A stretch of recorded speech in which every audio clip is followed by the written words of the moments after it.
हफीज अहले ज़ुबां कब मानते थे, हफीज अहले ज़ुबां कब मानते थे, बड़े जोरों से मनवाए गए हैं।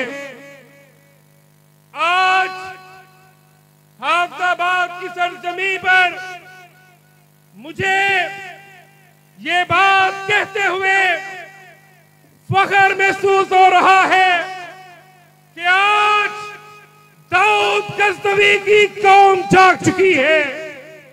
आज इस्माइल सल्फी के बेटे बेदार हो चुके हैं।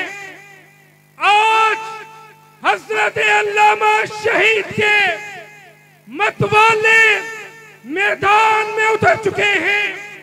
आज हजरत साजिद मीर के जियाले मैदान अमल में उतरकर कायदे मिल्लते सल्फिया डॉक्टर हाफिज अब्दुल करीम हाफिज़हुल्लाह की क़यादत में सियादत में अल्लाह की रहमत के साथ हाफिज़ाबाद के दरो दीवार के ऊपर अहले हदीस के नाम को बुलंद कर चुके हैं।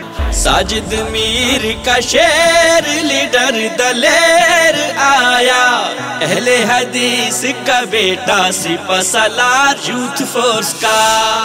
अहले हदीस यूथ फोर्स पाकिस्तान।